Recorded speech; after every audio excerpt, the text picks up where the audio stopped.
Voices with Jess Lujan.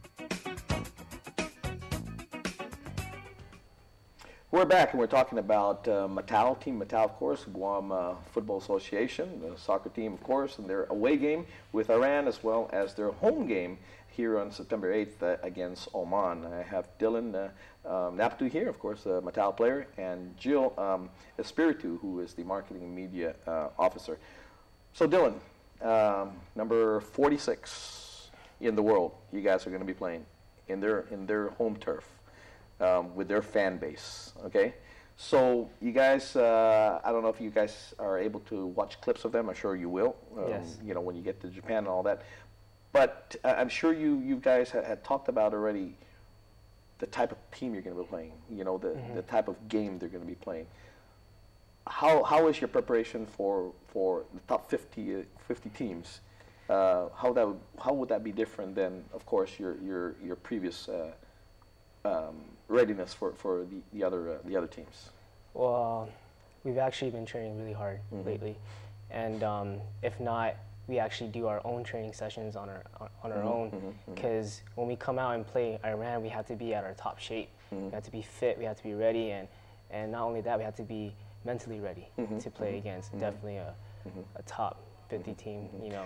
Now, would you say they're a more technical team? What do you say that the kind of game that they have versus maybe Guam? I believe, well, knowing that, you know, it shows that they're the top team in Asia. Sure. So they're probably going to be a lot more technical, as in probably playing quicker than us. Yeah. Or even a lot of short passes, and they're going to be a lot more. I think they're going to be a tough team to play. Yeah.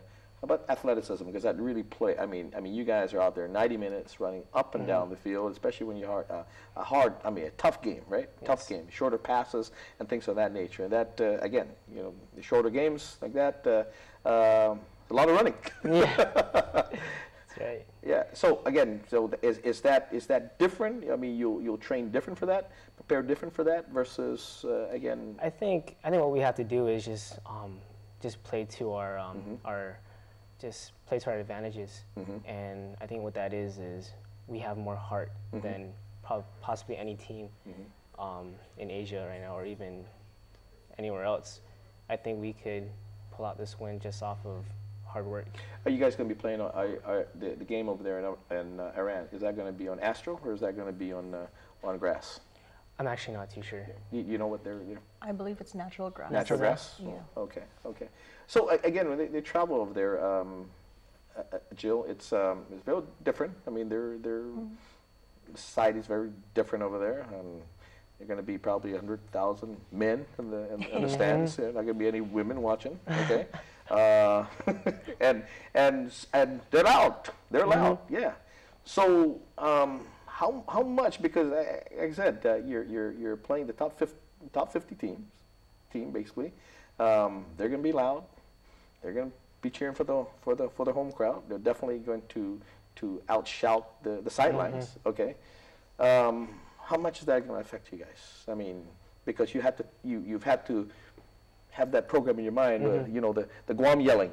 Yeah, we try not to think about it every time we go off island and we play against different teams, or like when we went to Singapore, they're very loud, very loud crowd, and we try to ignore it. We try and just play our game, and we do have some fans, you know, from from all over the world, I guess, who come over, and sometimes you see a Guam flag in the stands. Oh, wow. Yeah. It's amazing because if you just see that little part right there, it makes you play so much. There we go. Actually, you're ranked higher than Singapore now too. Yeah, and also Hong Kong. Yeah. I mean, it's just amazing when I'm looking at the rankings, right, Jill? When you look at the rankings, the top 150, right? I mean, you're in the third tier of 50s, you know, and you look at that, and then you go down, you scroll down the line here, right? You're above New Caledonia, you're above Turkmenistan, India, and you look at all that. I mean, every single place there, every single one afterwards, you know, and a lot above there, of course. It's like their population base. I mean, we're the smallest population, and we're ranking here. That's amazing. That's really amazing. And again, what do you contribute the success of this team to? Well,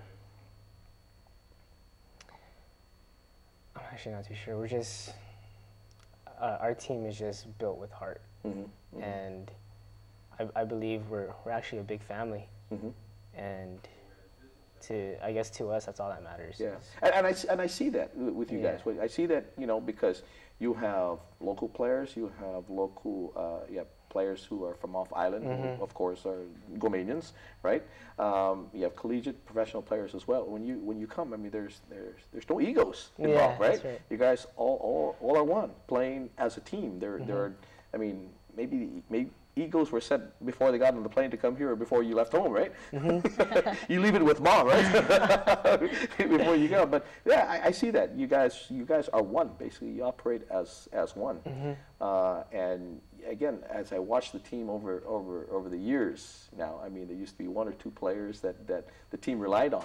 Now, anyone on the field at any time can score, you know, can be a scorer. And it's amazing how it has changed over the course of this, amazing over the past few years, You know, if I must say, I mean, just looking from the outside in, you know, it's really from the top down, creating that culture for the team, and you know, bringing in a world-class coach like Gary White, you know, coming into the fold. You know, I mean, he's really revamped the program, and he's been able to get all these professional players. I mean, you know, for someone like Dylan, you know, who's only 20 years old, he's playing with these top-level players.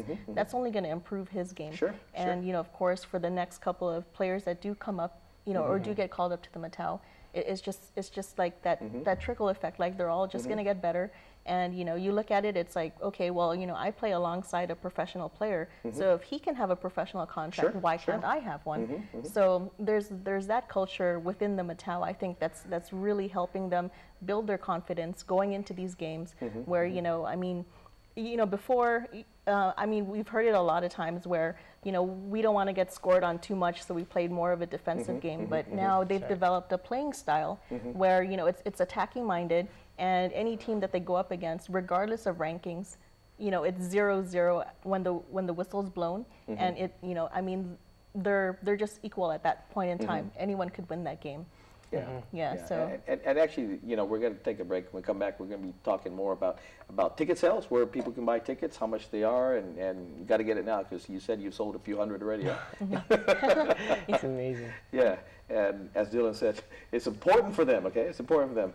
We'll be right back.